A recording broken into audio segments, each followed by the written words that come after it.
2시간, 2시간 반 동안 열심히 설명을 좀 드려보도록 하겠습니다. 자, 우선 시작을 오늘 3가지 주제로 이제 제가 설명을 드릴 건데, 첫 번째가 건축주는 건축을 할 때 도대체 어떤 일을 해야 되는가, 그리고 두 번째가 어떤 과정을 통해서 건축이 이루어지는가, 세 번째가 공사비하고 수익성 분석에 대해서 설명을 드릴 예정입니다. 우선 건축이라고 할 때 건축주의 이름이 3번이 바뀌게 됩니다. 토지주, 건축주, 건물주 3번이 바뀌게 되는데, 토지주는 말 그대로 땅을 가지고 있으면 토지주가 되세요. 근데 건축주라는 이름을 쓸 수 있는 경우는 실제로 건축을 하는 경우만 건축주라고 이제 부를 수가 있습니다. 그리고 건물을 짓고 나면 만약에 이 건물을 분양을 하게 되면은 사업자를 주택 신축 판매업이나 부동산 매매업을 내게 되고요. 근데 이분은 건물주가 못 되세요. 건물주는 이걸 가지고 임대를 하는 경우만 건물주가 됩니다. 임대를 할 때는 주거용 건축 건물 임대업이나 비주거용 건물 임대업. 그래서 이분들만 건물주가 되는 거죠. 왜냐하면은 분양을 하는 경우는 짓고 나서 소유권이 다른 곳으로 넘어가기 때문에 건물주가 될 수가 없고요. 자, 그러면 이거를 좀 가치적인 관점에서 좀 보면은 대지는 그냥 가치가 없습니다. 왜냐하면 그 땅으로 해서 나올 수 있는 게 뭐 주차장으로 쓰게 되면 주차장 이용료를 받기 때문에 그 정도이고, 농지 같은 경우는 농사를 지으면서 나오는 거기에 대한 가치가 있을 뿐이죠. 근데 그냥 건축물을 짓는 대지 같은 경우는 잠재적인 가치만 있습니다. 건물이 없는 경우에. 그럼 건축을 하게 되면은 이제 건물이 건축을 함으로써 이제 그 대지의 실제적인 가치가 나오게 되는 거고요. 그리고 건축이 완료가 돼서 실제 건물이 만들어지면 이때 이제 대지의 실제적인 가치가 나오게 됩니다. 그러면은 이 원래 토지의 대지의 가격이 어떻게 형성이 되는지를 좀 설명을 좀 드리도록 하겠습니다. 대지의 가격은 잠재적인 건물의 가격이 됩니다. 보통 이제 아파트나 이런 것들을 많이 생각을 하시는데, 수익성 토지, 수익성 건축물 같은 경우는 이 땅에서 나중에 지어질 수 있는 건물이 어느 정도의 가치 있는가에 따라서 토지의 가격들이 매겨지게 됩니다. 자, 여기 보시면은 그 지도에 빨간색, 노란색 이렇게 있죠. 빨간색은 이제 일반 상업지역이고요. 진한 노란색은 일종 일반 주거지역, 그리고 좀 연한 노란색은 3종 일반 주거지역입니다. 여기에서 이제 토지의 가격을 공시지가로 보게 되면은 얘는 평당 5,900만원, 그리고 일종 일반 주거지역은 평당 2,900만원, 3종 일반 주거지역 같은 경우는 평당 4,000만원입니다. 요 위치를 보시면 다 모서리에 딱 건물들이 있어요, 땅들이. 그래서 차이가 없습니다. 제가 요 땅은 저희 사무실 인근에 있는 땅이라서 제가 이제 그대로 가져왔고요. 그래서 실제로 가보면은 이게 상업지역인지 1층만 보면 상업지역인지 여선지 구분이 안 갑니다. 그런데 공시가격으로는 이 정도 차이가 있게 됩니다. 그럼 왜 이런 지역별로 토지의 공시가격이 이 정도 차이가 있느냐 하면은, 그거는 이제 잘 아시다시피 건폐율하고 용적률 때문에 그렇습니다. 상업지역은 당연히 지을 수 있는 건물이 크고 높기 때문에 공시가격이 비싸게 되고요. 주거지역 같은 경우는 지을 수 있는 건물이 크지 않기 때문에 토지 가격이, 대지 가격이 낮을 수밖에 없습니다. 그래서 일종 일반 주거지역 같은 경우는 용적률이 150%, 그리고 3종 일반 주거지역은 250%, 상업지역은 800% 정도 나옵니다. 이 프로테이지는 토지의 분의 몇 배를 지을 수 있느냐거든요. 그래서 이제 일종 일반 주거지역 같은 경우 150%면 땅이 100평인 150평을 지을 수 있다는 얘기고, 3종 일반 주거지역은 토지 면적 2.5배를 지을 수 있다는 얘기고, 상업지역은 8배를 지을 수 있다는 얘기입니다. 똑같은 땅이라고 하더라도 지을 수 있는 건물의 면적이 다르기 때문에, 그래서 일종 일반 주거지역에서는 150평, 3종 일반 주거지역에서는 280평, 그리고 상업지역엔 800평. 그래서 이제 토지 공시 가격이 평당 2,900, 4,000, 5,900이 나오는 겁니다. 그래서 토지의 가격은 실제로 여기에서 건물을 지었을 때 얼마 정도 많은 면적을 지을 수 있는가가 토지의 가격으로 만들어지게 되고요. 그래서 자연 녹지나 이런 쪽 가면은 토지 가격이 쌉니다. 왜 싸냐 하면은 거기에서 지을 수 있는 건물들이 많지가 않기 때문에 그렇습니다. 여기에서 이제 전제 조건이 대지라는 조건 하에서는 그렇다는 거고요.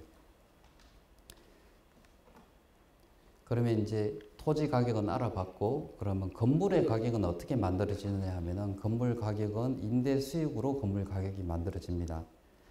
자, 요거는 부동산 사이트에 있는 내용을 제가 그대로 가져와 봤는데, 보시면 빌딩 매매를 하신다고 하고 신축된 지 2년 됐고요.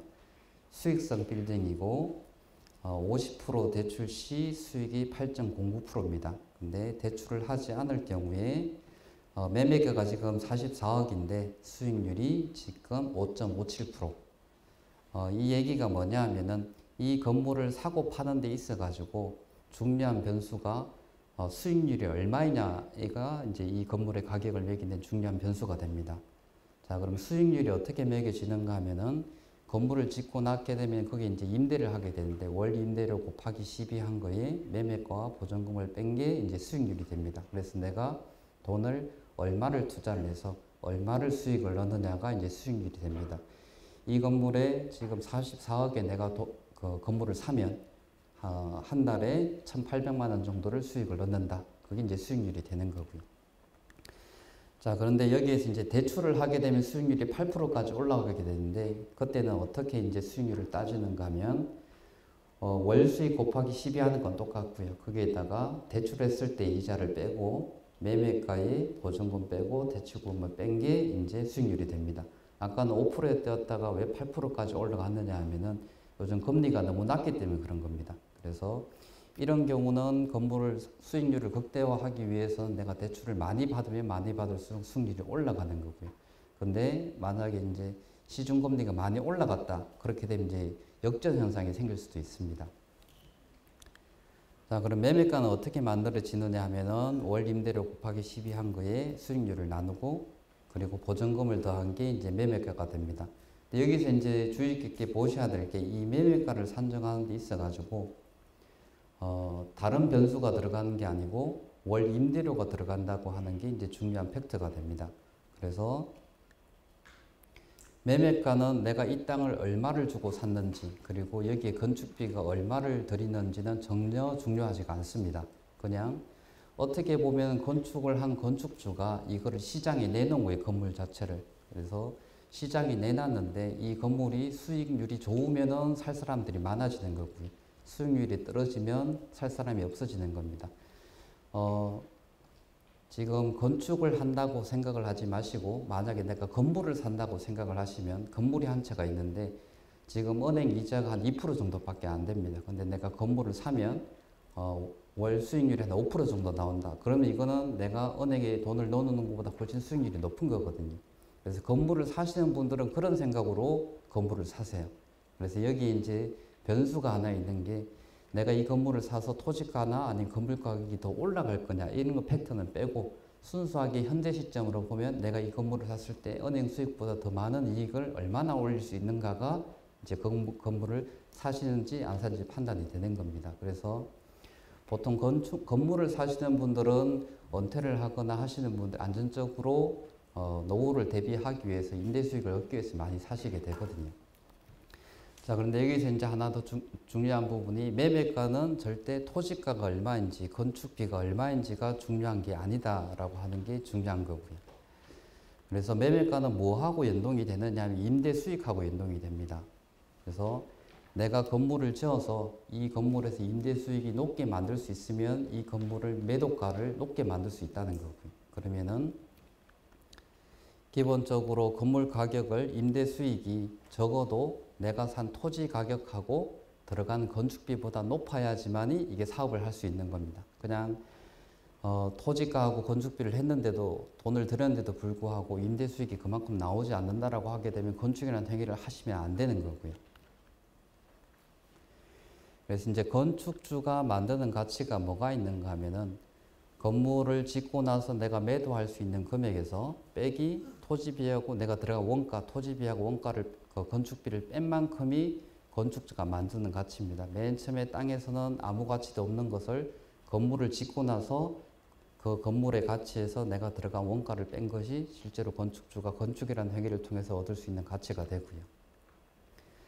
자, 그래서 처음에 토지는 그냥 가치는 있죠. 왜냐하면 아까 말씀드린 잠재적인 가치가 있다라고 잠재적인 건물, 지을 수 있는 건물의 잠재적인 가치로 토지가가 매겨진다고 하니까요. 여기에 이제 건축비를 들이게 되면 이제 건물을 이제 완성이 되게 되고요. 그러면은 매매가는 요 정도의 형성이 됩니다. 왜냐하면은 자, 건축주는 이 과정에서 건물을 파는 가격하고 내가 들어간 원가, 토지비하고 건축비를 뺀 만큼의 수익 이익을 가져가는 거고, 이 건물을 사신 건물주는 임대 수익이 그 사신 분의 이익이 되는 겁니다. 그래서 건축주는 큰 리스크를 지고 건축을 하시는 거고, 건물주는 작은 리스크를 지고 건물을 사는 겁니다. 당연히 왜 건축주가 왜 이렇게 큰 리스크를 가지고 가느냐 하면 건축이 쉽지가 않기 때문이에요. 건물을 사는 거는 이 건물이 지금 내가 현재 상황에서 임대 수익이 얼마이고 그리고 매매 가격이 얼마이니까 내가 얼마 정도 수익을 얻겠다라고 판단하고 그냥 사시면 되는 거지만, 건축은 그렇게 할 수 있는 게 아닙니다. 건축은 시작하려고 하는 시점에 사실 건축주 아무것도 모르는 상태에서 시작을 하는 거거든요. 건축하는 시작 시점에서 사실 건축주가 알 수 있는 게 사실 별로 없어요. 확정된 게 거의 없다시피 하고 시작을 하기 때문에 건축이 그만큼 위험한 거고요. 그래서 이제 건축주는 건축을 함으로써 가치를 만드는 사람이라서 이제 메이커라고 하고요. 그리고 건축을 하는 과정에서 주인이 되는 겁니다. 근데 건물주는 돈만 있으면 우선 건물은 살 수 있어요. 근데 건축주는 사실 아무나 되기가 어렵습니다. 지금 제가 세미나 형식으로 지금 이렇게 강의를 하는 게 10년 정도 됐는데 10년이 지나도 건축을 못 하신 분들도 많이 계세요. 왜냐하면 이 건축이라고 하는 게 그렇게 쉽게 접근할 수 없는 거기 때문에 사실 불확실성이 너무 크거든요. 건축을 하는 데 있어서. 그러니까 건축은 기본적으로 리스크란 것을 동반하지 않고는 할 수가 없는 게 건축입니다. 근데 이 리스크는 두 가지가 팩터가 있는데, 첫 번째가 불확실성하고 이제 비용 부분이 있습니다. 그래서 건축주의 불확실성이 어떤 게 있느냐, 왜 이렇게 건축이 위험하다라고 하고 왜 건축을 함으로 인해서 생기는 이윤이 분명히 큼에도 불구하고 많은 분들이 못 하시느냐 하면은 불확실성이 너무 크기 때문에 그렇습니다. 처음에 건축을 이제 계획을 세울 때 건물을, 규모를, 용도를 어떤 걸 할지를 아직 확실하지 않고요. 그 다음에 건축비가 얼마가 들어갈지도 사실 모릅니다. 이 상태는. 왜냐하면 설계도가 없는데 공사비가 얼마가 나오는지 누가 알겠습니까? 저도 모르는데 여기 계신 분들 누가 건축을 하기도 전에 설계도면이 나오기도 전에 건축비가 얼마 나오겠다고 얘기할 수 있는 분 아무도 없으시거든요. 그리고 사실 설계도면이 있다고 하더라도 정확한 건축비가 산출하기가 어렵습니다. 설계도면을 가지고 수량산출서 내역서가 나오고 그걸로 이제 건설사들이 건적을 내봐야지 공사비가 확정이 되는 거거든요. 그리고 건축 기간이 얼마가 될지도 이때는 사실 모릅니다. 그리고 내가 이 건물을 짓고 나서 임대료를 얼마를 받을 수 있는지, 분양가를 혹시 분양을 한다면 분양가액을 얼마를 할 수 있는지 아무것도 모르는 상태에서 처음에 건축을 시작을 하는 거예요. 그러다 보니까 모든 것이 불확실한 상태에서 이제 건축이 들어가게 되고, 사실 건축이란 행위를 한다는 것 자체가 큰 도전을 하면서 모험을 하면서 진행을 하게 되는 거기 때문에 사실 마음먹기도 사실 어렵습니다. 자, 그럼 계획 단계에서는 이 네 가지 중에 하나도 확실한 것이 없게 진행을 하고요. 설계를 하고 허가를 받으면 이제 규모하고 용도가 이제 확정이 됩니다. 그리고 설계가 다 끝나고 그 설계도면으로 시공사한테 견적을 받으면 그때서야 공사비하고 기간이 이제 결정이 되고요.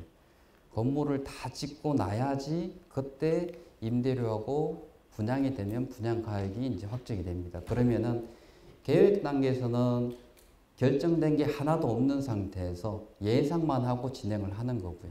건축이 한 단계씩 진행됨에 따라서 하나씩 결정이 되는 그런 프로세스를 건축이 가지고 있습니다. 그래서 건축주 입장에서는 앞으로 어떻게 될지, 돈이 얼마가 들어갈지, 기간이 얼마나 걸릴지, 그래서 내가 임대 수익이 얼마를 받을 수 있는지를 전혀 모르는 상태에서 시작하는 게 건축이고, 그래서 건축주분들이 쉽게 건축을 하기 어려울 수밖에 없는 구조가 이제 건축이 됩니다.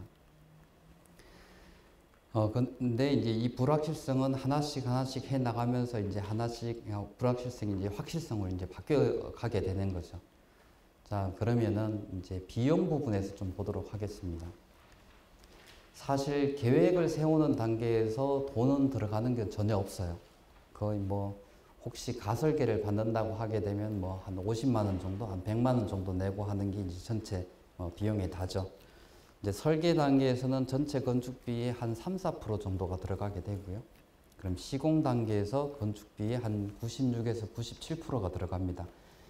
그래서 건축은 건축주가 부담하는 비용이 뒤로 가면 갈수록 커지는 구조가 만들어지고, 그리고 불확실성은 처음엔 제일 높다가 진행되면 될수록 불확실성이 이제 낮아지는, 그래서 건축은 이제 리스크를 이렇게 이제 그래프가 만들어지는 거죠. 불확실성은 점점 떨어지게 되고 비용은 계속 올라가게 되고, 그래서 요게 아까 좀 전에 리스크는 불확실성 곱하기 비용이라고 말씀을 드렸는데, 이게 그래서 계획 단계에는 불확실성은 크지만 들어가는 비용이 없기 때문에 리스크가 별로 없습니다. 내가 이때 그만둔다고 하더라도 내가 손실을 볼 거는 그때 냈던 뭐 몇십만 원 정도의 비용밖에 발생을 하질 않아요.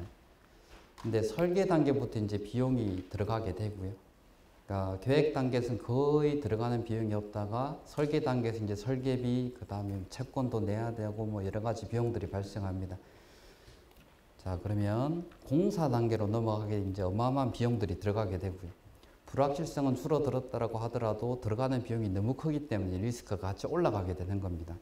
그래서 그냥 단순히 보시면 내가 만약에 계획을 세우다가 건축을 안 한다고 했을 때 얼마나 내가 손해를 볼 것인가, 설계를 하다가 내가 안 한다고 했을 때 얼마나 손해를 볼 것인가, 공사 중에 공사를 하지 않고 스톱을 했을 때 내가 얼마나 손해 볼 것인가 보면은 계획 단계에서는 하다가 내가 나 못하겠어, 너무 어려워, 그만둔다고 했을 때 내가 피해를 보는 거는 그냥 시간 정도, 내 노력 정도밖에 없지만은 설계 단계에서 설계 중간에 내가 못하겠다라고 했을 때 피해를 보는 거는 설계비가 이제 피해를 보는 거죠. 그리고 이제 시공 단계에서는 내가 하다가 못하겠어라고 했을 때 들어가는 비용은 이제 뭐 1, 2천 단위가 아니고 이제 억 단위가 됩니다. 그래서 당연히 시공 단계에서는 리스크가 더 올라가게 되는 거고요. 자, 그러면 이 리스크를 조정할 수 있는 방법, 내가 리스크를 관리할 수 있는 방법이 뭐가 있는가 하면은, 자, 계획 단계에서 설계 단계로 넘어갈 때 이때 설계의 리스크가 결정이 됩니다.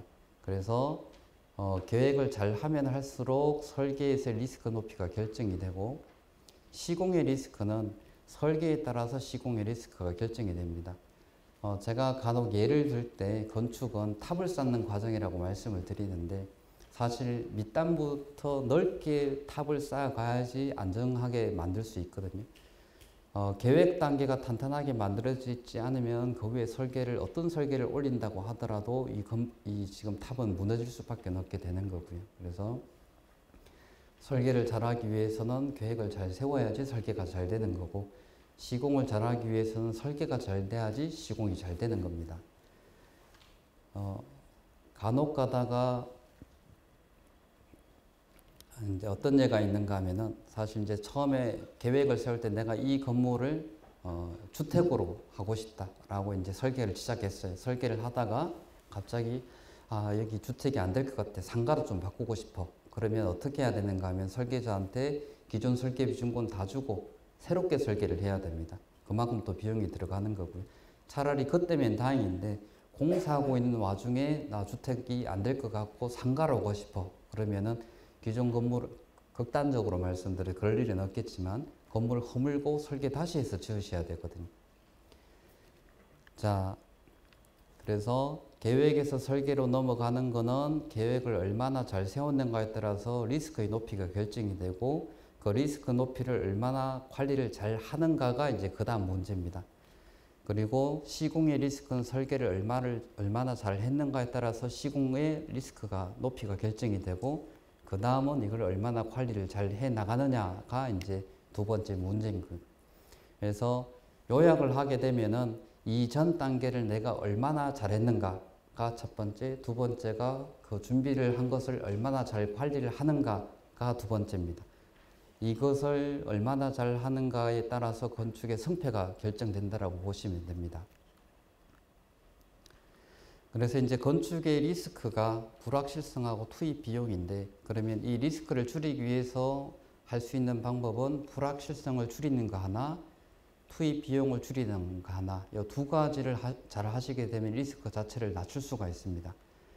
근데 여기서 이제 하나 간혹 오해를 하시는 부분이 있는데, 비용을 극단적으로 줄이게 되면은 불확실성은 더 커지게 됩니다. 그래서 어떤 예가 있는가 하면은 설계비를 예를 드는 게 사실 제일 이해하기 쉬우시더라고요. 설계를 할 때 건축사 분께 너무 낮은 설계비를 제시를 하고 그렇게 설계 계약을 했습니다. 당연히 설계가 제대로 될 리가 없어요. 그 경우는 건축사분도 본인의 이익을 위해서 설계를 하고 있는데 설계를 하면 할수록 건축사가 계속 손실을 보면서 설계를 할 수는 없기 때문에 설계 비용이 너무 낮춰서 건축사를 선정해서 설계를 하는 경우에 설계의 퀄리티가 떨어질 수밖에 없습니다. 근데 아까 말씀드렸다시피 시공의 리스크는 설계가 얼마가 잘 되는가에 따라서 결정이 되는데, 설계 비용을 너무 낮추게 되면 시공 리스크를 이렇게 올려버리는 경우가 생길 수 있습니다. 이걸 이제 계획 단계로 가져가게 되면은 계획할 때 계획을 좀 잘 세워야지 그 다음에 설계 리스크를 줄일 수 있는데, 계획 단계에서 들어가는 비용들을 뭐 안 쓰시거나, 사실 쓰시는 비용들도 별로 없죠, 계획 단계는. 그러면 당연히 설계에서는 리스크가 올라갈 수밖에 없습니다. 그래서 비용 부분에 대해서는 꼭 필요한 비용들은 쓰셔야 되는 거고요. 예를 들면 지금 건물을 지을 때 건축주분들이 가장 힘들어 하시는 경우가 뭐가 있는가 하면, 공사하다가 갑자기 공사비가 올라가는 경우입니다. 그러니까 어느 날 갑자기 시공사가 와서 공사비가 1억이 더 늘었습니다 하는 경우들이 간혹 있거든요. 그러니까 이 경우가 어떤 경우이냐 하면은, 계약을 제대로 했다는 전제하에 공사를 할 때 설계 단계에서 지질 조사를 하는 게 정석입니다. 밑에 땅이 어떤 형태, 어떤 안반으로 되어 있는지, 어떤 지하 수위가 얼마가 되는지 전혀 모르는 상태에서 추정을 해서 설계를 하게 되면은, 실제 공사를 할 때는 터파기를 하고 나서 거기에 진해력 테스트를 하거든요. 근데 설계 진해력보다 떨어지게 되면 거기에 파일을 받거나 아니면 기초 보강을 하거나 여러 가지 비용들이 발생을 합니다. 지질 조사하는데 그렇게 많은 비용들이 안 들어갑니다. 한 공당 한 100에서 한 150만 정도 들어가고, 두 공 해봤자 한 200에서 300 정도거든요. 이 정도 비용을 들여서 땅의 밑에 상태를 확인을 해보고 그거를 설계에 반영을 했다라고 하게 되면은, 공사할 때는 거기에 대한 리스크가 전혀 없이 진행하실 수 있습니다. 그러면은 만약에 지질조사를 안 했다라고 하게 되면 공사할 때 집안의 상태에 따라서 공사비가 올라갈 수 있는 리스크가 많아지게 되는 거고, 지질조사를 했다면 공사할 때 내가 땅의 상태를 확인해 봤기 때문에 거기 미리 준비를 해가지고 뭐 집안 보관 이런 걸 할 수 있는 겁니다. 그래서 그냥 설계할 때 건축주 입장에서는 지질조사 하는데 내가 왜 이 비용을 더 들여야 되지? 그냥 설계만 하면 되는 거 아니야? 라고 생각할 수도 있거든요. 근데 그런 준비들을 미리 해놔야지 작은 비용으로 뒤에 들어간 리스크를 줄일 수 있습니다. 제일 심한 경우가 어떤 경우가 있는가 하면은, 지하층 공사할 때 지하 한 2층, 3층을 이제 파서 지하층을 넣는 경우에 아까 말씀드린 진해력 테스트를 지질조사를 하지 않은 경우에 주변에 파일을 다 박아요. 왜냐하면은 건물을 이제 지하를 파괴해서 땅을 파게 되면은 옆쪽 건물은 절벽에 서 있는 거거든요. 넘어지지 않기 위해서 흙막이 시설을 다 돌려놓습니다. 근데 처음 설계할 때는 여기가 지질이 괜찮다고 해가지고 뭐 한 12m까지만 박는 걸로 설계를 하고 공사가 들어갔는데, 파일은 12m만큼 다 박고 나서 땅을 파내려가다 보니까 밑에서 진해력이 안 나오는, 그럼 어떻게 해야 되느냐? 그 밑에를 더 파가지고 밑에 기초 보강을 해야 됩니다. 그런데 이미 파일은 12m까지 밖에 안 박혀 있어요. 1m를 더 파야 되는데 방법이 없습니다. 이럴 때는. 그럼 파일을 더 박는 방법을 쓰는, 그것도 불가능해요. 그러면 그런 경우가 생기게 되면 이제 현장 스톱이에요. 그걸 해결할 수 있는 방법을, 다른 방법을 찾아야 되니까 파넬을 간거에서 파일을 받거나 마이크로 파일을 받거나 이제 뭐 억이 들어가는 경우도 있고요. 미리 지질 조사를 했다라고 하게 되면 밑에 안반의 상태를 확인해보고 설계에 반영을 했기 때문에 그게 가능하지만, 모르는 상태에서 했다가 공사 어느 정도 진행되고 난 다음에 그것들이 발견이 되면은 그걸 다시 보완을 하기 위해서는 어마어마한 비용이 발생을 합니다. 1,000만 원 가지고 해결할 거를 1억이 들여서 해결을 못하는 경우도 있습니다. 자, 그래서 계획에서 설계로 넘어갈 때는 건축 쪽에서 준비를 하셔야 될 게 실현 가능한 건축 계획서가 만들어져야 되고요. 그 다음에 시공으로 넘어갈 때는 건축주의 계획이 반영된 견적과 시공이 가능한 설계도입니다. 첫 번째, 건축주를 위한 안전장치가 만들어져야 돼요. 세 번째가 계약된 금액으로 건축이 가능한 건설사를 선정하는 게 세 번째입니다. 그래서 설계 도면이 제대로 안 돼 있으면 건축이 제대로 안 될 거고, 두 번째가 건축주를 위한 안전장치를 안 만들어 놨으면 건축이 또 제대로 안 될 겁니다. 그리고 계약된 금액으로 공사를 할 수 없는 업체가 선정됐으면 그것도 공사가 제대로 안 됩니다. 적어도 첫 공사를 시작하기 전에는 이 세 가지가 만족이 돼야지, 그래야 공사를 할 때 아까 지금 보신 리스크가 높이가 이 상태로 유지가 가능한 겁니다. 자, 그러면은 어떤 과정을 통해서 이제 건축이 진행되는가를 잠깐 보도록 하겠습니다. 자, 건축은 계획, 설계, 시공의 과정을 통해서 진행이 되고요. 자, 그럼 건축 계획은 누가 세워야 되는가? 건축주가 세워야 됩니다. 이거는 다른 누군가가 세워줄 수 있는 게 아니고요. 건축주가 세워야 되는 겁니다. 그럼 설계는 누가 하느냐? 이건 건축사가 하지만 실제로 보통 이제 건축주분들이 오해를 하시는 게 내가 비용을 주고 건축사한테 설계를 시키니까 설계는 건축사가 다 알아서 해주겠지라고 생각을 하시고 설계를 하시면 절대 안 됩니다. 건축사는 나의 계획을 공사 가능한 도면으로 만들어주는 사람인 거지,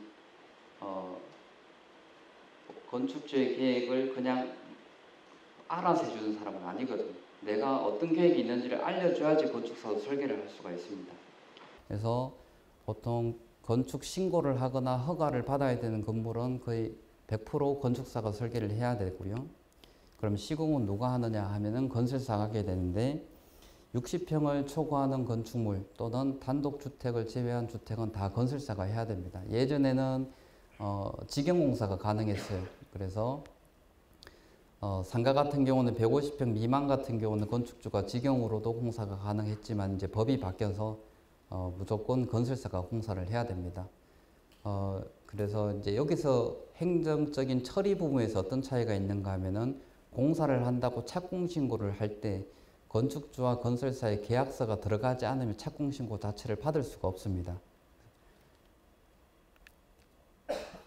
자, 그럼 건축계획을 세울 때 이 과정을 통해서 이제 건축계획을 세우게 되는데 첫 번째가 시장조사, 두 번째가 규모검토, 세 번째가 예산공사비, 그리고 수익성 분석, 자금계획, 진행계획, 그리고 건축사 찾기의 과정으로 건축계획이 진행이 됩니다. 건축을 하기 위해서는 정말 많은 선택과 결정이 필요합니다. 내가 건축을 하는데 얼마나 많은 선택하고 결정을 해야 되는가? 아직 건축을 안 해보신 분들이거나 아직 시작을 하지 않으신 분들이면 이게 얼마 정도가 될지를 지금 모르시겠지만 실제로 건축을 해가는 과정에서는 정말 많은 선택하고 결정을 매일매일 또는 하루에 수십 개씩, 어떤 경우는 뭐 한 달에 중요한 결정은 한 달에 한 번씩 내려야 되는 경우도 있습니다. 근데 이 선택과 결정은 다른 사람이 할 수 있는 게 아니고 오로지 건축주만 이걸 할 수가 있거든요. 만약에 여기 있으신 분 중에서 나는 건축을 하는 데 있어서 선택하고 결정을 하기를 싫다라고 하시는 분이 계시면 건축을 하시면 안 돼요. 그래서 건축을 성향상으로 봤을 때 제일 건축을 하면서 힘들어 하시는 건축주가 어느 분이냐 하면은 결정장애가 좀 있으신 분들이 건축을 해서는 안 되시는 분들입니다. 왜냐하면은 건축은 시간과의 싸움인데 내가 뭔가를 결정을 해야지 건축사나 시공사나 다른 분들이 움직일 수 있거든요. 근데 내가 결정을 하지 않으면 내가 결정을 하지 않은 만큼 더 지연이 되는 거고 내가 한번 결정한 것을 번복한 만큼 비용들이 더 발생을 하게 됩니다. 그래서 이것은 다른 사람이 할 수 있는 게 아니고 건축주만 이게 가능하게 됩니다. 그래서 이 건축 계획을 세우는 목적이 다른 목적이 아니고 내가 건축을 하는 과정에서 많은 선택과 결정을 하게 되는데 내가 어떤 기준으로 선택하고 결정을 할 것인가를 정해놓는 게 건축계획입니다. 그래서 건축계획 세우는 과정은 크게 두 가지.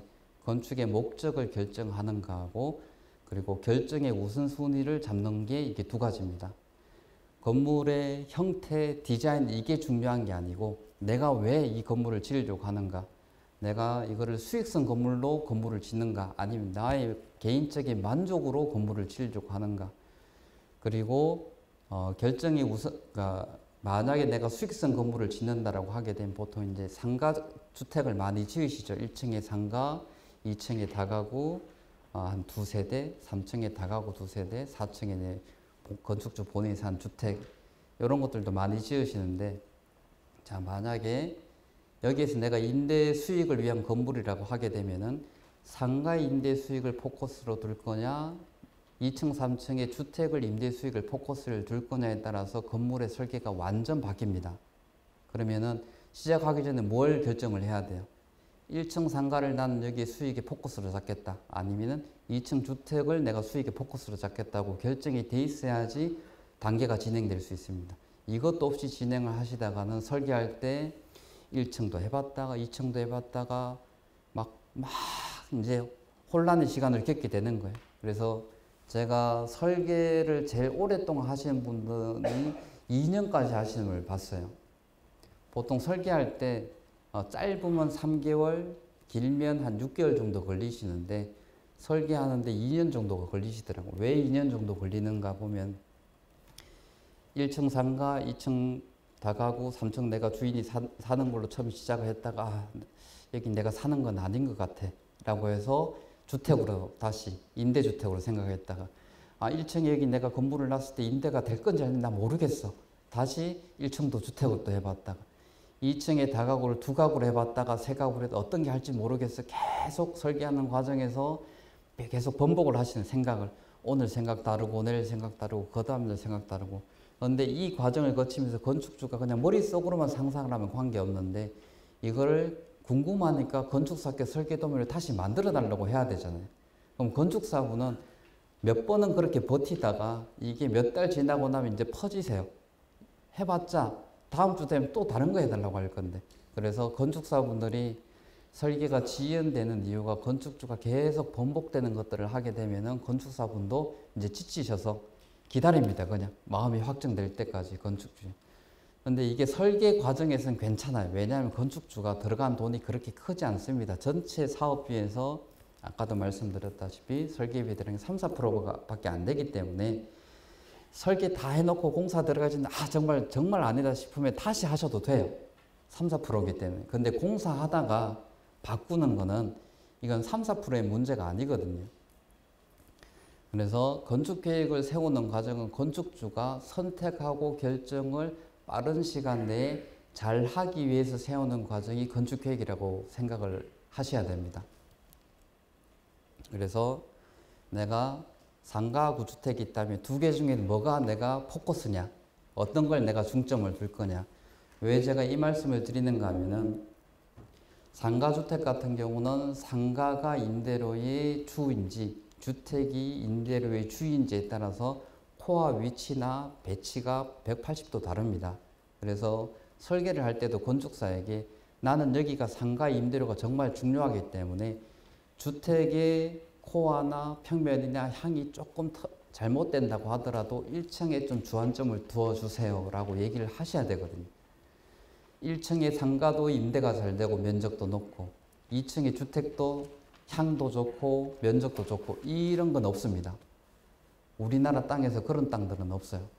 그래서 여기서 우선순위가 결정이 돼야 된다고 하는 게 내가 그러면은 이 건물을 짓는데 무엇이 가장 우선인가가 결정이 되셔야 된다는 거예요.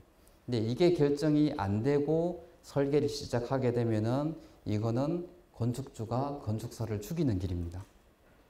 그래서 건축을 할 때는 건축주께서 본인이 결정하고 선택을 하는 게 좀 어려워 하신다고 하게 되면 건축 계획 단계를 조금 길게 가져가셔서 이걸 조금 더 잘 준비를 해서 하시는 게 좋으시고요.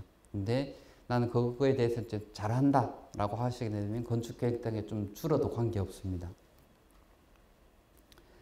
자, 그런데 이제 이 건축 계획서는 실현 가능한 건축 계획서야 되고요.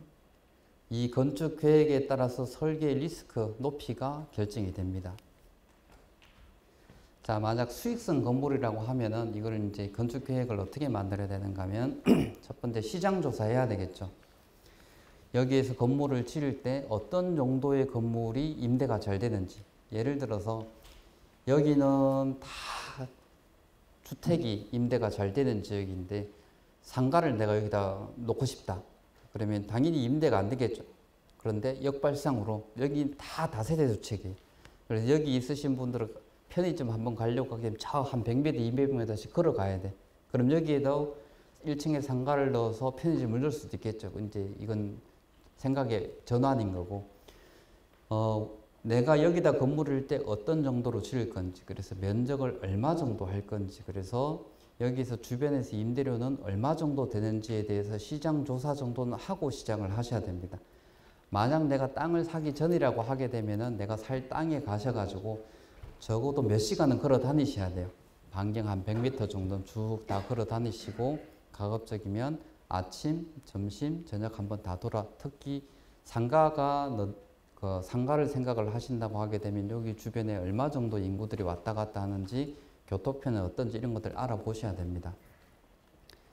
그리고 이제 규모, 시장 조사를 해서 여기에 다세대가 좋을 것 같다. 근데 다세대를 보니까 여기는 면적이 전용 면적이 30제곱미터가 임대료가 제일 높다. 그래서 임대료가 뭐 월 한 60 정도 나온다. 한 세대당. 이제 그렇게 시장 조사를 하고 내가 이제 지으려고 한 땅에서 그걸 지으려고 할 때 이게 가능한지 안 하는지 이제 확인을 해 보셔야 됩니다. 예를 들어서 내가 한 3층 정도로 생각을 했는데 이 땅에는 3층 정도를 못 짓고 2층밖에 못 짓는다고 하게 되면 거기다 건축을 하실 수가 없는 거고요. 그래서 시장 조사를 해서 이 땅 주변이 상황이 어떤지, 어떤 정도의 건물들이 임대가 잘 되는지, 특히 주택이라고 하게 되면은 여기에 전용 면적이 얼마짜리가 임대가 잘 나가는지를 좀 확인을 해 보셔야 됩니다. 보통 일반적으로는 전용 면적이 작으면 작을수록 임대료가 그러니까 면적당 임대료는 높습니다. 그러니까 투룸, 쓰리룸의 면적당 임대료보다 원룸의 면적당 임대료가 높은 게 통상적입니다. 그래서 지금 건물들 보면 다 원룸들 많이 짓잖아요. 짓는 이유가 딱 그겁니다. 짧게 나누더라도 한 세대당 받을 수 있는 임대료가 면적당 임대료가 더 높기 때문에 이 건물에 지을 수 있는 면적은 건폐율 용적률로 정해져 있고 세대 수는 주타재 수에 따라서 연관성은 있지만 면적이 정해져 있다고 하게 되면 이걸 내가 두 세대로 나눌 건지 세 세대로 나눌 건지는 여기 주변에 어떤 면적 정도의 주택이 임대료가 높은지를 파악을 좀 하셔야 됩니다. 그리고 나면 이제 내가 규모 검토를 하고 이렇게 건축했을 때 공사비가 얼마가 나온지를 아셔야 되겠죠. 그리고 나면 이제 수익이 얼마가 되는지를 이제 확인을 하실 수가 있습니다. 수익률은 아까 말씀드린 것처럼 토지를 사야 된다면 토지가, 그 다음에 건축비, 그리고 임대료거든요. 요 세 가지를 알면은 내가 수익률을 얼마를 얻을 수 있는지를 확인할 수 있습니다. 그리고 나면 자금 계획에서는 자금 조달을 어떻게 할 거냐. 사실 돈이 없는 상태에서 건축은 불가능합니다. 건축주가 해야 될 역할 중에 하나가 건축 계획을 잘 세우고 토지를 확보하는 것도 있지만 건축비를 조달하는 것도 건축주의 역할입니다. 자, 근데 거의 대부분의 건물들을 지을 때 건축주 본인의 자금 100%로 하시는 경우는 아직 제가 본 적은 없어요. 대부분 토지담보부 대출이 있거나 또는 시설자금 대출로 해가지고 대출을 받습니다. 토지로 담보대출을 받는 경우는 1금융권을 거의 대부분 사용을 하시고요. 만약에 토지 담보대출로도 공사비가 부족하다라고 하게 되면 2금융권이나 신협이나 수협을 통해서 건축자금 대출을 받아서 진행을 하게 됩니다. 대부분 요즘 2금융권에서 대출해주는 금액이 얼마 정도냐 하면은 전체 사업비, 토지비, 여기서 토지비는 감정평가액이고요. 그 다음에 건축비의 한 80% 정도까지는 대출을 해줍니다. 근데 이건 이제 사실 금리가 높죠. 보통 1금융권 같은 경우는 보통 3에서 4%, 담보대출이라고 해서 3에서 4%지만 2금융권으로 넘어가게 되면 대출 금리가 한 6에서 9% 정도가 되고, 이걸 2금융권도 안 되고 P2P까지 넘어가게 되면 15%까지 올라가게 됩니다. 근데 그러면은 건물을 짓고 나서도 이 2금융권 대출을 그대로 가져가느냐? 아닙니다. 건물을 짓고 나면은 이제 담보물이 생겼기 때문에 1금융권으로 갈아탈 수 있어요. 그래서 내가 만약에 자금이 부족하다고 하더라도 토지담보부 대출로도 공사비가 부족하면은 공사하는 기간만 2금융권 대출을 받아서 공사를 하고 건물을 짓고 나서 완성이 되면은 그걸 담보로 해서 2금융권 대출은 갖고 1금융권으로 대출을 받아가지고 이제 수익성을 확보를 하는 겁니다. 그래서 가장 제가 생각하는 마지노선이 어느 정도냐 하면은 2금융권으로 대출 받는 금액이 건물 짓고 나서 1금융권으로 이제 브릿지 시킬 수 있을 정도 대출을 하는 게 가장 안정적이에요. 예를 들어서 건물을 짓는데 10억을 내가 빌려서 건물을 짓는데 짓고 나서 1금융권에서 대출을 5억밖에 못 받는다 라고 하게 되면은 이걸 1금융권으로 갈아타기가 불가능하거든요. 그러면은 내가 5억을 다른 쪽에서 마련을 하거나 해가지고 이걸 맞춰야 되는 거고요. 그래서 분양사업 같은 경우는 건물을 짓고 팔 거기 때문에 P2P 대출이나 아니면 PF 대출 이렇게 해서 진행을 하기도 합니다. 근데 건물을 짓고 내가 임대를 할 거다라고 하게 되면은 1금융권을 갈아탈 수 있을 정도까지만 대출을 받으셔야 돼요. 그래서 이제 에쿼티라고 하는 게 있는데 자기 자본 비율입니다. 전체 사업에서 내가 보유하고 있어야 될 자금 비율이 이제 에쿼티라고 합니다. 이 에쿼티가 제2저축은행에서 대출을 받을 수 있는 에쿼티 한계선이 20%입니다. 20% 미만은 저축은행에서 대출을 안 해줘요. 그래서 만약에 토지비하고 여기 토지비는 토지 감정평가액이고요. 건축비 두 개 합한 거에 20%는 건축주 본인이 보유를 하고 있어야지 이 사업이 진행이 가능합니다.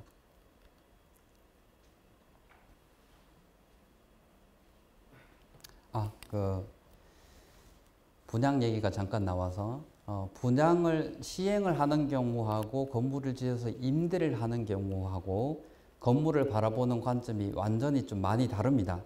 그래서 분양 같은 경우는 사실 대출을 많이 받는다고 하더라도 진행을 하는 게 건물을 짓고 나서 분양을 해서 팔 거기 때문에 대출을 많이 받아서 진행이 가능하고요. 근데 내가 이걸 건물을 임대를 해서 할 거다라고 하게 되면은 대출을 축소를 해가지고 가야 됩니다. 근데 저는 분양하고 임대 중에서 종국적으로 건축주에게 어떤 게 더 이익이냐고 보면은 임대를 해서 파시는 게 이익이에요.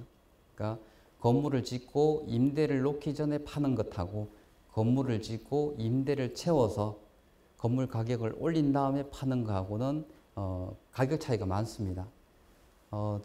저희하고 진행했던 현장 중에 하나가 이제 여기 테헤란로 인근에서 이제 건물을 지었는데 토지비가 100억이 들어가셨고요. 건축비가 50억이 들어가셨어요. 그래 투입하신 비용이 150억이 들어가셨고 건물을 짓고 나서 2년 뒤에 건물을 매도를 하셨는데 2년 동안 이제 계속 임대를 받으셨죠. 그리고 임대를 받는 동안에 건물의 임대를 꽉 다 채우셨습니다. 그래서 이제 이 건물을 매도할 때 얼마에 매도를 하셨는가 하면 350억에 매도를 하셨거든요. 그럼 이분은 들어간 비용은 150억이지만 건물을 짓고 나서 그 임대를 다 채웠으니까 그 임대에 따른 건물의 가격이 350억 가치가 생기신 거예요.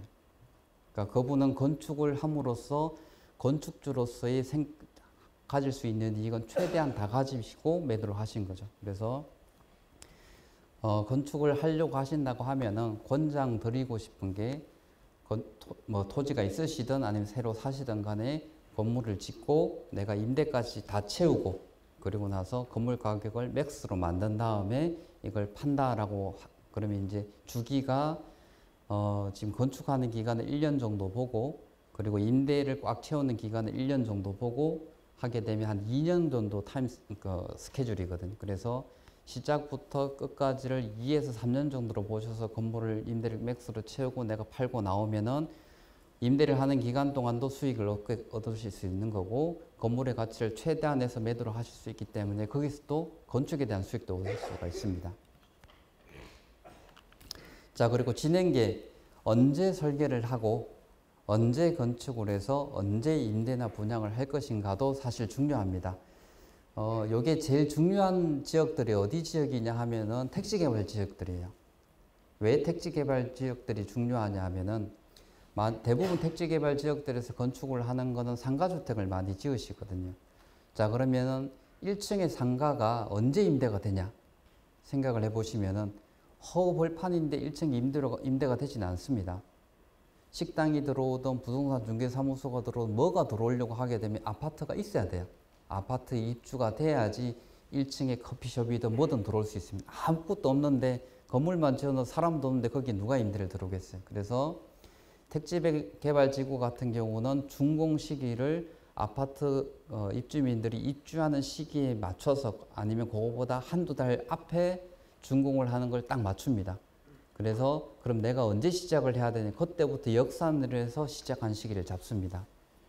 그래서 이제 기존에 있는 이미 상권들이 다 만들어져 있는 지역 같은 경우는 크게 영향이 없지만은 이렇게 새로운 상권들이 만들어지는 지역 같은 경우는 준공을 언제 해야 되는 시기를 역산을 해서 설계를 시작한 시기를 잡으셔야 돼요. 그래서 이제 진행 계획이 그 중요한 이유가 이제 그것 때문에 그렇습니다. 그리고 이제 건축사 찾기까지가 이제 건축의 계획이고요. 자, 그런데 수익성 분석을 했는데 수익이 안 나오면은 그래도 미련이 있으신 분들이 있으세요. 과감하게 포기하셔야 됩니다.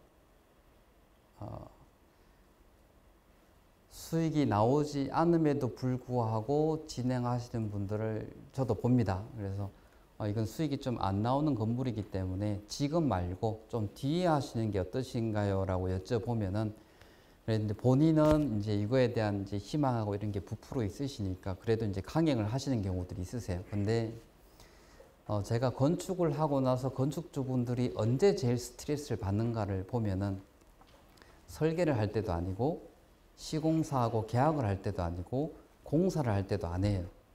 건물을 다 지었는데 임대가 안 될 때입니다.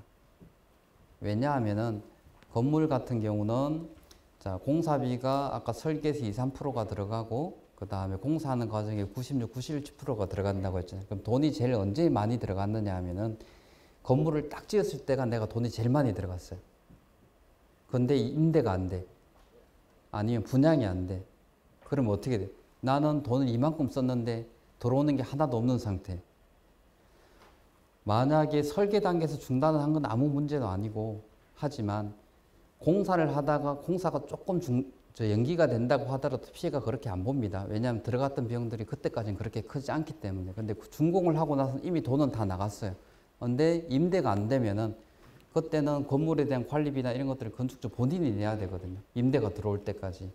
그래서 건축주분들이 제일 스트레스를 받은 시기가 언제냐 하면은 건물 짓고 임대가 안 될 때가 제일 스트레스를 받습니다. 그래서 제가 아까 택지개발지구 같은 경우에 준공 시기를 언제를 잡아야 되는가 하면 임대가 제일 잘 될 시기에 맞춰서 공사의 일정을 잡으라고 말씀드린 이유가 그 이유 때문입니다. 근데 그렇다고 하더라도 또 너무 급하게 세입자분들을 넣으시면 또 안 돼요. 제가 이제 영등포역 바로 앞에 이제 상업용 건물을 하나 진행을 한 적이 한 번 있는데 그 건축주께서는 계획이 딱 있으셨어요. 건물을 지으시면서 내가 이게 의원으로 다 채우고 싶다. 그래서 그 총 건물이 지하 3층에 지상 12층짜리 건물이었는데 사실 거기가 목이 좋아가지고 많은 분들이 임대를 들으려고 막 하셨어요. 근데 건축주는 다 거절하시고 의원으로 다 채우셨습니다. 12층 전체를. 1층에 커피숍, 1층, 2층 커피숍, 나머지 층은 다 의원으로 채우셨는데 걸린 기간이 1년 6개월이 걸리셨습니다. 그럼에도 불구하고 그분은 이제 목적이 분명하셨던 거예요. 근데 의원이나 이런 걸로 들어오면은 사실 잘 나가지가 않습니다. 의원들은. 왜냐하면 들어올 때 들어가는 비용들이 꽤 있으시고 한번 거기에 자리 잡으시면 다른 곳으로 옮기시기 어렵기 때문에 그 위치가 워낙 목이 좋았던 것도 있지만은 건축주께서는 가려서 받으신 거죠. 세입자를. 그래서 제가 여기서 수익이 얼마 정도 된다라고 말씀을 좀 드리긴 좀 그렇지만은 그 건물을 짓기 전에 3층짜리 건물이었고 짓고 나서 아까 12층짜리 건물이었다고 말씀드렸는데 수익이 한 60배 정도가 더 넣으셨어요. 건물을. 대출이자 공사비를, 그분은 공사비 전체를 다 대출로 하셨거든. 하셨음에도 불구하고 그 정도 수익이 나시게끔.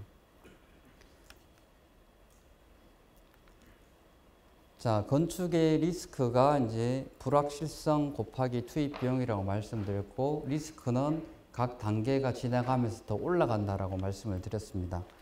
그래서 설계로 넘어가기 전에 실현 가능한 건축 계획서가 만들어져야 되고, 자, 그러면은 실현 가능한 건축 계획서를 쓰고, 그리고 이제 설계로 넘어가려고 하게 되면은 설계를 이제 관리를 해야 되잖아요. 이 설계 계약이 설계의 리스크를 관리하는 기준입니다. 그러니까 건축은 다른 어떤 경제적인 활동보다 중요한 게 계약서입니다. 계약서가 이제 크게 한 3개 정도 쓰시는데, 설계할 때 설계 계약서, 공사할 때 시공사하고 계약하는 시공 계약서, 그 다음에 감리하는 감리 계약서, 크게 한 3가지 정도로 나눠지는데, 설계 계약서는 앞으로 내가 설계를 하면서 리스크를 어느 정도로 관리할 수 있는지를 결정하는 가장 중요한 문서가 되고요. 그러니까 설계를 하고 기본 설계는 사실 설계의 거의 대부분 기본 설계에서 다 결정이 됩니다. 왜냐하면은 이때 건물의 기본을 잡는 작업이 이제 기본 설계에서 진행이 되는데, 근데 사실 나오는 도면 몇 장 안 돼요. 개요, 평면도, 단면도, 인면도 끝. 나머지 도면들이 나오는 게 아니고 요 정도 도면만으로 기본 설계가 진행이 됩니다. 그럼 중간 설계는 어떤 설계가 진행되는가 하면은 기본 설계에다가 실내 재료 마감표하고 창호도 정도가 들어가는 게 중간 설계입니다. 그래서 기본 설계에서 건물의 뼈대를 잡고 중간 설계에서 어떤 재료를 쓸 건지를 결정하면서 창호 그리고 실내외 재료 마감표를 어떤 걸 하겠다가 결정되는 게 중간 설계입니다.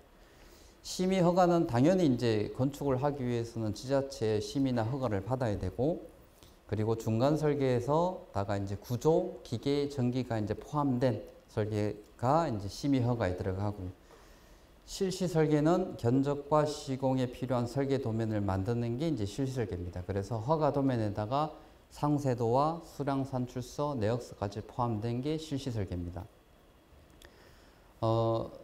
저희 쪽에 이제 설계 도면을 가져오시는 건축주, 그러니까 외부에서 설계를 하시고 저희 쪽에 설계 도면을 가지고 오시는 건축주분들이 꽤 있으신데, 그러니까 좋은 설계를 해오시는 분들도 계시고요. 근데 이제 제가 제일 안타까운 게 어떤 게 있느냐 하면은, 도면이 없으세요. 그러니까 예를 들면 주택이면, 당연히 보일러가 들어갈 거고요. 보일러가 들어가면은 가스가 들어가야 됩니다. 근데 가스 설계 도면이 없어요. 그럼 시공사들은 가스 공사를 하지 않습니다. 가스 공사를 견적에도 포함을 하지 않고요. 그러면 그 가스 공사는 어떻게 되느냐?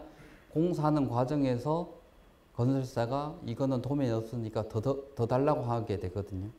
그러면 이제 처음에 계약했던 금액으로 공사가 끝나지가 않습니다. 근데 이게 한두 개가 아니고 뭐 CCTV도 없고 가스도 없고 흙막이 설계도 없고 가구도 없고 뭐 인터폰도 없고 이런 게 없으면은 그냥 시공사들이 견적을 낼 때 그건 빼고 견적을 내고 공사를 할 때 추가 공사비로 들어가는데, 건축주분들이 건설사한테 견적을 받을 때 금액이 제일 쌀 때가 언제냐 하면은 견적 받을 때입니다. 계약하고 나서는 비싸져요. 얼마 정도 비싸지는가 하면은 만약에 견적 받을 때 100원으로 내가 견적을 받았다. 그런데 공사 도중에 추가적으로 견적을 받게 된 그 100원이 120원, 150원, 200원, 300원이 됩니다. 왜냐하면 견적 받을 때는 건설사가 건축주하고 계약을 하기 위해서 금액을 낮춰야 될 필요성이 있지만은 계약을 하고 나서 낮출 필요성이 없습니다. 왜냐하면은 우선권이 본인에게 있기 때문에.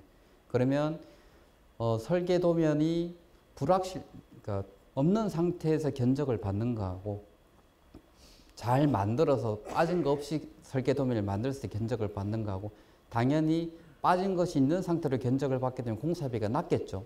당연히 낮을 수밖에 없습니다. CCTV 빠져 있고 뭐 가스 도면 빠져 있으면 그거 빠져 있으면 공사비가 낮을 수밖에 없죠. 근데 이걸 다 포함하면 공사비가 올라갑니다.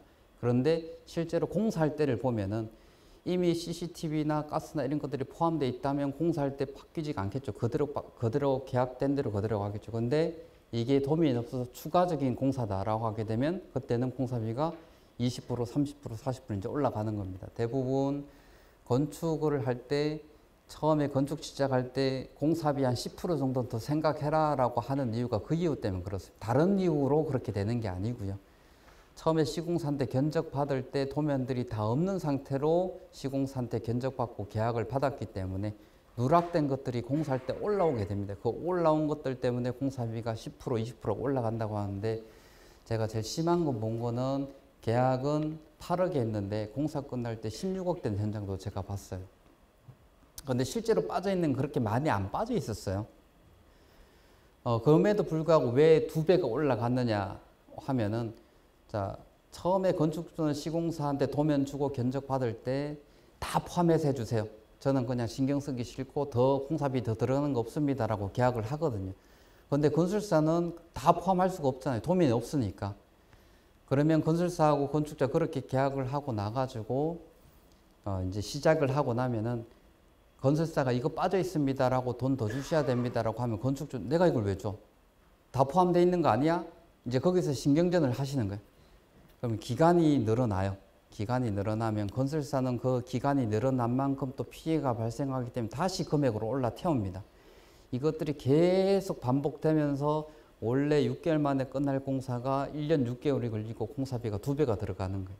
그래서 제가 건축주분들께 아까 설계도면, 견적과 시공이 가능한 설계도면이 시공의 리스크를 결정하는 가장 중요한 것 중에 하나라고 말씀드렸던 이유가 공사를 하면서 공사비가 올라가는 일들을 막아야 되는데 막을 수 있는 유일한 방법이 시공사한테 견적받기 전에 빠진 거 없이 다 도면에 포함된 상태로 견적을 받아야만이 가장 금액이 낮은 상태로 계약이 진행이 가능합니다.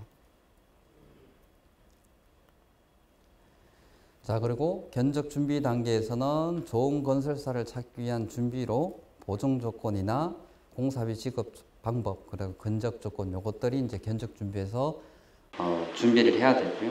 이제 건설사 찾기에서는 이제 건설사에게 이제 견적을 받아야 되죠.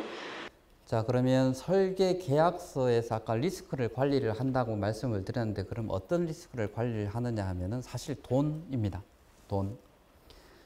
계약서라고 하는 게 그냥 간단하게 얘기를 하면 내가 얼마를 주고 상대편이 나에게 무엇을 주는지를 정확하게 만들어 놓은 게 계약서거든요. 그러면은 내가 건축사분에게 설계비를 준다고 하게 되면 각각 단계마다 설계비를 얼마나 주는지를 계약서에 포함이 돼 있어야 되고요. 그러면 건축사가 나한테 무엇을 주는지에 대해서도 계약서에 들어 있어야 됩니다.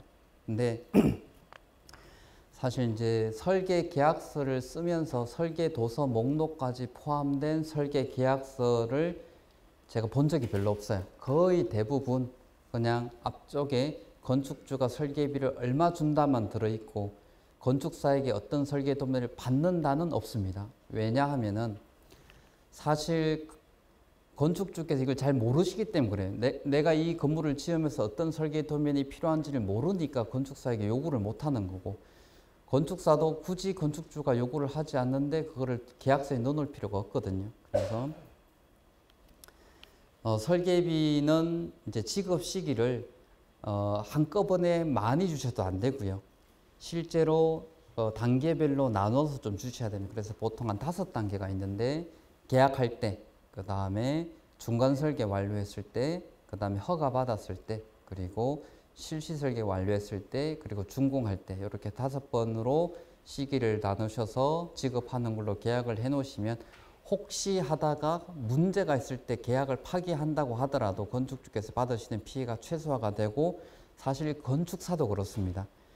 건축사도 아까 제가 잠깐 말씀드렸다시피 건축주께서 선택하고 결정을 하지 못하면은 설계가 이제 고난의 행군이 됩니다. 그럼 건축사도 사실 설계하기 싫거든요. 그럼 건축사도 이제 계약을 파기해야 되는 경우도 생길 수 있는데 그러면 사실 계약의 파기라고 하는 거는 양자 간의 피해가 없는 선에서 계약이 파기가 돼야 됩니다. 그런데 대금 지급을 뭐 앞에서 많이 받았거나 아니면 다 뒤에서 받는 걸로 하게 되면 사실 계약을 파기를 한번 할 때마다 소송으로 갈 수밖에 없고요. 그래서 설계비 지급 시를 실제로 일한 거에 맞춰서 지급하는 게 가장 좋고 시기는 한 5번 정도로 나누는 게 가장 좋습니다. 그리고 이제 설계 도서인데 설계도서는 이제 건축사분에게 이제 받아야 될 설계도서입니다. 자, 설계도서가 어떻게 구성이 되어 있는가 하면은 설계도면, 계산서, 시방서, 수량산출서, 내역서 크게 한 5가지로 구분이 됩니다. 자, 설계도면은 건물이 완성되었을 때의 상태를 보여주는 게 설계도면이고요. 그래서 평면도, 단면도, 인면도, 창호도, 상세도가 이제 설계도면에 들어갑니다.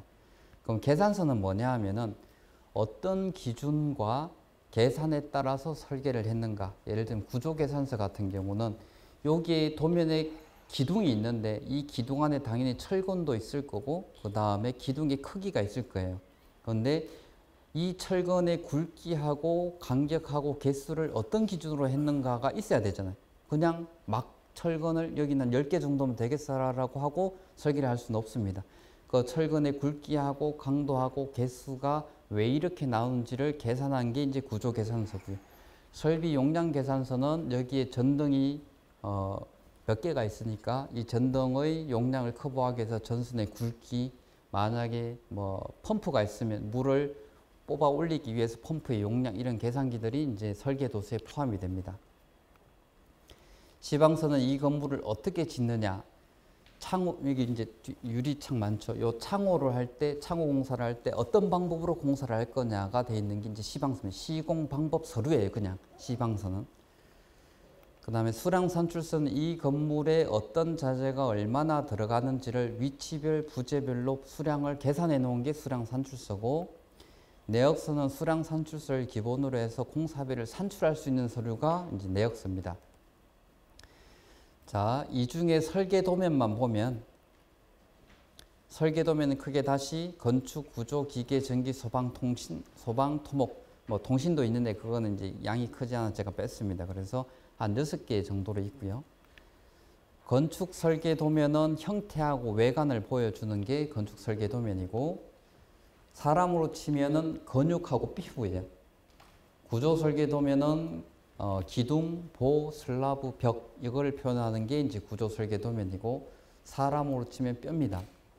기계 설계도면은 이제 급수, 배수, 건물에 들어오는 물, 건물에서 나가는 물을 표현하는 게 이제 기계 설계도면이고, 사람으로 치면 장기 정도, 물을 먹고 화장실 가고, 그다음에 이제 전기 설계도면은 전력, 전등, 통신, 이제 사람으로 치면 혈관, 신경하고 같은 게 이제 전기 설계도면이고요. 소방 설계도면은 이제 비상 조명하고 스프링클러, 불 났을 때, 자 이건 이제 사람으로 치면 면역 체계입니다. 토목은 지하층에 있는 경우에 이제 흙막이 설계도면이라고 하는데, 만약에 여기 계신 분들 중에서 지하층을 파야 된다 하면은 반드시 흙막이 설계도면이 있으셔야 됩니다. 근데 안 하는 경우가 많으세요. 왜 안 하느냐 하면은 지하 1층 정도까지 하는데 허가 받을 때 흙막이 설계도면을 지자체에서 요구를 하지 않습니다. 아까 제가 가스 설계도면을 안 하는 경우가 많다고 왜 말씀을 드리는가 하면, 허가 받을 때 가스 설계도면을 지자체에서 요구를 하지 않아요. 건축사 입장에서는 만약에 건축주하고 계약을 할 때 낮은 비용으로 설계비로 계약을 했다라고 하게 되면은 허가 받는데 굳이 필요 없는 설계도면을 본인이 할 필요가 없는 거예요. 그래서 보통 허가방이라고 얘기를 하는데, 그분들은 설계를 할 때 허가까지가 본인들의 역할입니다. 그 뒤에 실제 공사는 실시 설계도면을 만들거나 아니면 수량산출서를 내는 것을 그분들의 역할이라고 생각 자체를 안 하세요. 그러면 당연히 이 뒤에 있는 설계도면이 없는 상태에서 공사가 진행될 수밖에 없고요. 자, 그럼 이 설계도서가 공사를 할 때 어떻게 해야 되느냐 하면은, 자, 요 기둥을 한번 볼게요. 이 기둥을 자세하게 그린 게 설계도면입니다. 그리고 이 기둥의 크기하고 안에 들어간 철근의 굵기, 개수를 왜 이렇게 결정을 했는지는 계산서에서 결정이 돼요. 이 기둥을 공사하는 방법이 시방서고요. 이 기둥의 철근하고 레미콘이 얼마나 들어가 있는가를 보여주는 게 이제 수량산출서입니다. 그럼 이 기둥의 공사비가 얼마야를 결정할 수 있는 게 이제 내역서예요. 자, 그런데 대부분 건축주분들이 설계도면이라고 생각을 하는 게 그 맨 위에 있는 건축 설계도면이 전체라고 생각을 하시거든요. 근데 실제로 설계도서라고 하는 거에는 설계도면 계산서, 시방서, 수량산출서, 내역서까지 다 포함되어야 되고 설계도면 안에서도 건축, 구조, 기계, 전기, 통신, 소방, 토목도면들이 다 있어야 됩니다. 근데 대부분 건축주분들이 이해를 하시는 거는 설계라고 하게 되면 건축 설계도면만 이해를 하시고 그 중에서도 평면, 단면, 인면만 보통 설계도서라고 생각을 해요. 왜냐하면은 설계를 하는 과정에서 기본 설계에서 나온 도면이 평단면, 인면밖에 안 나오거든요. 그리고 나서 중간 설계, 실시 설계로 넘어가는 거는 건축사가 하는 것이 아니고 그리고 건축주가 협의하시는 게 아니고 전문 설계자들이 평단면, 인면도를 가지고 만드시는 거예요. 그래서 건축주께서 사실 설계하는 과정에서 볼 일이 별로 없습니다. 그러다 보니까 설계가 단순히 건축 평단면, 인면도가 설계도면이 다라고 생각을 하시거든요. 그래서 실제로 설계 끝나서 전체 설계 도서를 보면 양이 한 이 정도가 돼요. 설계도면 이 정도에 계산서 이 정도, 그 다음에 시방서 이 정도, 그 다음에 수량산출 네 정도 이 정도, 그래서 한 뼘 정도가 나옵니다. 자, 설계의 순서를 잠깐 보면은 이제 기본 설계, 중간 설계, 허가, 실시 설계 과정으로 진행되는데, 사실 제가 지금 이 설명을 드리면서도 조금 불안한 게 뭐냐면 여기 법이 좀 바뀌었어요.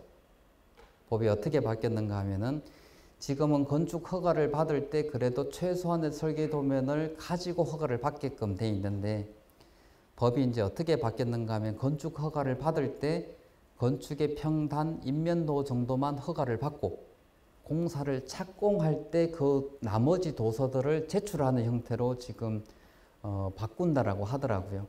그러니까 이게 이제 또 잘못되면 어떤 문제가 생기느냐 하면은 건축주께서 건축사한테 설계 도면을 받는데 허가 받는 데까지 들어간 도면이 딸랑 한 열 몇 장밖에 안 되니까 그것만 가지고 이게 설계가 끝났다라고 착각하실 수도 있고 그리고 나서 실제 공사할 때 나머지 설계 도면을 누가 해야 되는가 하면 건설사가 해야 될 수도 있습니다. 그러면 허가는 건축 도면으로 받았고 나머지 전문 설계, 구조, 기계, 전기 같은 경우는 다시 전문 설계자들이 해야 되는데 예를 들어서 건축 도면에서 보니까 화장실의 배관들이 뭐 볼을 관통을 한다, 기둥을 관통을 한다라고 하게 되면은 건축 도면을 바꿔야 되잖아요. 근데 이미 허가를 받았어요. 그래서 이제 사실 지금 같은 경우는 중요한 부분들은 그래도 허가 받을 때 다 한번 확인을 하고 돌아가기 때문에 공사할 때 그래도 큰 심각한 문제가 없는데 허가 받을 때 건축 도면만 가지고 허가를 받고 착공 신고를 할 때 그런 도면을 다시 한번 확인을 받는 과정을 거친다라고 하게 되면은 허가된 것들을 계속 도면이 잘못된 경우 허가를 몇 번을 받아야 되는 경우도 발생을 할 수가 있습니다. 근데 아직은 지금 요 프로세스로 지금 설계가 진행이 되고 있고요. 자, 아까 말씀드린 대로 기본 설계는 뼈대를 만드는 작업입니다. 그래서 평면, 단면, 인면 정도가 이때 나오고 중간 설계는 뼈대에다가 건물 이제 외관, 마감 재료를 붙이는 게 이제 중간 설계입니다. 그리고 허가에서는 허가를 필요한 설계 도면을 다 이제 만들어서 허가권자한테 이제 허가를 받는 거고 실시 설계에서는 만들어진 뼈대, 피부, 신경, 소화기관 이제 건축, 구조, 기계, 전기 도면이 들어가고 여기에다가 이제 공사를 할 상세도 그리고 여기에 수량 산출서, 내역서가 포함된 게 이제 실시 설계. 요 과정까지 끝나야지 설계가 완료가 된 겁니다. 자, 그런데 만약에 기본 설계를 하고 중간 설계를 하는 과정에서 건축주가 갑자기 방의 사이즈가 너무 작아요. 좀 키워주세요 하면 어떻게 해야 되나? 이 경우는 아니면은 허가까지 다 받고 실시 설계까지 다 나왔는데 여기 있는 기둥을 이쪽으로 옮겨주세요 라고 하게 되면 아니면은 1층에 상가 있는데 주택으로 바꿔주세요 하면 이거 뼈대를 흔드는 거거든요. 기본 설계를. 그러면 어떻게 해야 되느냐 하면 중간 설계에서 수정이 필요하다고 하면 다시 기본 설계로 가야 됩니다.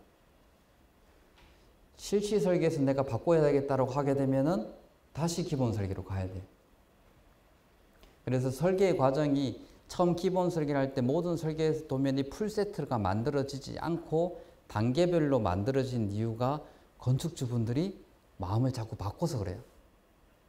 처음에 딱 나온 대로 그대로 하게 되면은 바꿀 것들이 없잖아요. 근데 기본 설계에서 틀 잡고 그 사이에서 뼈대 되는 것들을 확정을 시키려고 하는 거고 그래야 그 다음 단계로 가서 그걸 조금 더 디테일하게 만들고 그 다음 단계로 가서 조금 더 디테일하게 만들고 이 과정을 거쳐서 설계가 진행이 됩니다. 그래서 건축주가 기본 설계를 하고 확인을 하지 않고 그냥 패스했다가 중간 설계에서 이거 아니야 라고 하게 되면 다시 기본 설계로 가야 돼요. 당연히 설계비가 더 들고 설계 기간도 길어지겠죠.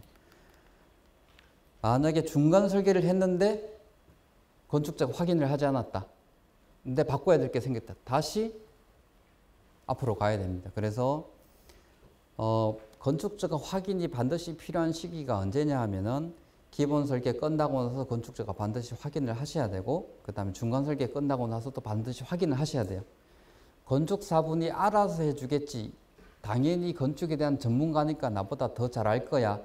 하지만 건축계획은 건축사가 세운 게 아니고 건축주가 세운 거거든요. 그러면 내 계획대로 설계가 되어 있는지를 반드시 확인해야 됩니다. 확인하지 않고 그냥 갔다가 실시 설계에서 다시 바꾼다라고 하게 되면 설계를 처음부터 다시 하셔야 돼요. 실시 설계 때 확인하면 그나마 다행이고요. 공사하다가 이걸 확인해서 바꾸자라고 하게 되면 다시 처음부터 가야 됩니다. 그래서 설계는 아까도 말씀드렸듯이 탑을 쌓는 과정이라고 말씀드린 게 이전 단계를 어떻게 했는지에 따라서 그 다음 단계가 결정이 되고요. 만약에 밑에서 쭉 올라오는데 잘못 쌓았는데 그럼 처음부터 다시 쌓으셔야 돼요. 그래서 건축 설계는 이 순서대로 하는 게 가장 빠른 방법입니다. 왜냐하면은 건축주분들이 건축을 잘 모르시기 때문에 그리고 설계를 해가면서 건축주의 본인 건축 계획을 조금 더 명확하게 해가는 과정이 설계의 과정이기 때문에 이 순서대로 설계가 진행이 돼야 됩니다.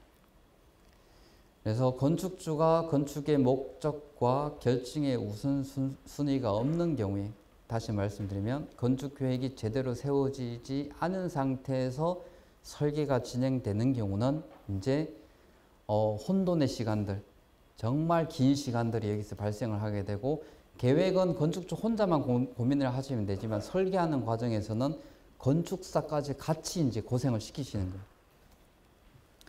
그래서 설계는 건축사 혼자 하는 게 아니고 건축주가 같이 설계를 하는 거라고 생각을 하셔야 되고 각각의 단계를 넘어가기 전에 반드시 건축주가 확인을 하고 넘어가셔야 됩니다. 근데 제가 이 말씀을 드리면 건축주분들이 대부분 그러세요. 도면 볼 줄 모르는데 어떻게 내가 확인을 하느냐. 그리고 내가 도면을 볼 줄 모르니까 그러면 건축사한테 이걸 다 일일이 물어봐야 되는데 그걸 일일이 성의 있게 답변해주는 건축사가 우리나라에 어디 있느냐라고 얘기를 하세요. 그래서 설계를 할 때는 기본적인 설계 도면 정도는 보시는 게 가장 좋습니다. 그냥 설계 도면이 사실 그렇게 설계 도면을 보는 게 그렇게 어려운 건 아니에요. 그러니까 기본적인 것들만 내가 체크를 하고 있으면은 설계를 할 때 확인을 할 수 있는데 그렇다고 건축주분들이 전기 도면, 구조 도면, 기계 도면 이런 것들을 볼 정도까지 그 능력들이 필요한 건 아니고요. 건축의 평면도, 단면도 이 정도만 보실 수 있어도 설계를 진행하는데 크게 문제는 없습니다. 자, 이제 요게 설계 도면에서 사실 이렇게 보면은 답답합니다. 다 똑같은 선이에요. 이게 무슨 도대체 건물인지. 좀 보기 쉬우려면 우선은 벽을 먼저 머릿속에서 만드신 방법이 있습니다. 자, 요 벽 파란색으로 만든 게 벽이거든요. 요걸 머릿속에서 색깔을 이렇게 한번 칠해보세요. 그 다음에 창, 요것도 이렇게 색깔을 칠해보고, 그 다음에 문도 이렇게 색깔을 칠해봅니다. 그러면 이제 각각의 공간들이 구획이 되게 되고요. 이 구획에서 여기가 뭔지, 이제 여기 침실 2죠. 그래서 이제 요 실이 어떤 실인지를 이제 머릿속에 생각을 하시면 되고요. 이게 거실, 침실 1, 그 다음에 화장실, 주방, 그 다음에 발코니, 계단실, 현관. 자, 이제 조금 머릿속에서 요게 이렇게 구성되어 있구나 정도 이제 아실 수 있습니다. 자, 그리고 나서 그 다음에 하실 거는 설계 도면에 내가 서 있다라고 생각을 하고 설계 도면을 그냥 보시면 돼요. 자, 계단실을 한번 볼게요. 자, 여기서 내가 서 있다 라고 하게 되면은, 자, 왼쪽에 다운이라고 되어 있죠. 이렇게 DN이라고 되어 있는 게 영어로 다운입니다. 그래서 화살표로도 이렇게 되어 있어요. 여기 왼쪽에 계단으로 내려가는 계단이 있고, 오른쪽에 UP라고 쓰인 업이에요. 위로 올라가는 계단. 그래서 내가 계단실에 섰을 때 그냥 도면 옆에 놓고 서 보시면 돼요. 봤을 때 도면대로 여기는 밑으로 내려가는 계단, 이쪽은 위로 올라가는 계단. 자, 그러면은 다시 제가 돌아서 이제 여기에 문이 하나 있죠. 문이 자, 사이즈가 적혀져 있습니다. 1000이라고.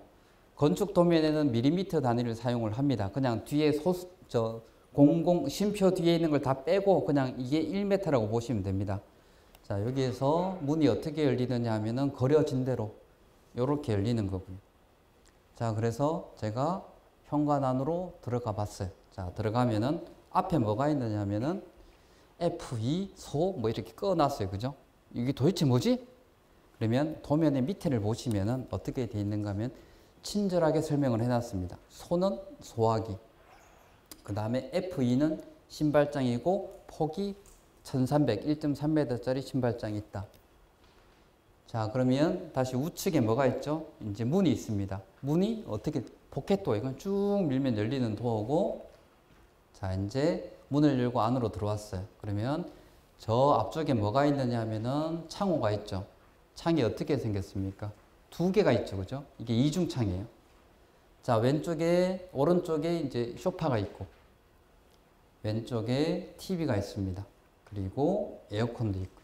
자, 그런데 제가 지금 설명드린 것들은 다 점선으로 되어 있습니다. 설계 도면에서 점선으로 되어 있는 거는 공사할 때 안 하는 거예요. 근데 안 하는데 왜 점선으로 굳이 이걸 표현을 할까? 요거는 기계 전기 도면 때문에 그렇습니다. 자, 요게 전기 도면인데 여기 보시면 AC라고 되어 있는 게 에어컨 콘센트예요. 만약에 건축 도면에서 저기 에어컨을 표시를 안 했으면 전기 설계를 하시는 분이 여기다 에어컨 콘센트를 넣어줬을까? 안 넣어줍니다. 자, 여기에 콘센트가 있죠. 그죠? 왜 이렇게 콘센트가 있을까요? 여기에 TV가 있으니까 이걸 넣어준 거예요. 자, 그리고 소파 쪽에 지금 콘센트가 없죠. 왜 없죠? 넣을 필요가 없으니까. 자, 건축 설계를 하면서 건축주분들이 기계나 전기 도면 보는 건 사실 어려워요. 그냥 힘들다라고 생각을 하시고요. 그러면 기계 전기 도면을 내가 안 볼 수 있는 방법이 뭐가 있느냐 하면은 만약에 주택을 설계하는 경우는 반드시 가구들, 전자제품들을 표시만 해 놓으면 됩니다. 거기에 전자제품이 있으면 콘센트를 넣을 거고, 거기에 붙박이장이 있으면 뒤에다가 콘센트나 이런 걸 안 넣을 거거든요. 근데 만약에 이런 것들을 표시를 안 했다라고 하게 되면 어떤 일을 하셔야 되는가 하면 전기 도면 나오면 건축주가 다 확인해야 돼요. 거기에 콘센트가 있는지 없는지 빠졌는지 다 확인을 하셔야 됩니다. 제일 문제가 되는 것 중에 하나가, 자, 저기 에어컨 돼 있죠. 그죠? 에어컨이 있는데 대부분 건축주분들이 넓은 창을 선호를 하세요. 만약에 창을 저 끝까지 했다라고 했다면 저기 에어컨을 놓을 수 있을까요? 놓을 수는 있겠지만 문을 열 때마다 힘들 거예요. 그죠? 그래서 이런 전자제품하고 이런 것들이 건축 설계 평면도에 표현되어 있으면은 기계나 전기 도면을 볼 필요가 없는데, 만약에 표현을 안 했으면 혹시 설계를 진행하고 있으신 분이 계시다라고 하게 되면 다 보셔야 됩니다. 전등도, 통신, 콘센트, 그 다음에 배관들, 만약에 여기 싱크대가 만약에 있는데 싱크대를 표현을 안 했다, 도면에. 그러면 당연히 기계 설계를 하시는 분들은 싱크대가 어디인지 모르기 때문에 본인이 그냥 여기쯤 있겠구나 하고 배관을 넣어놔요. 급수를 넣어놓고. 근데 만약 그 위치가 아니다. 공사할 때 돼서 그걸 알았어요. 그럼 어떻게 해야 돼? 다 까야 됩니다. 보통 현장에 가서 보시면은 막 드르르 소리 나는 현장들이 있죠. 그 현장들이 왜 그러냐 하면은 콘센트 위치 옮기는 거예요.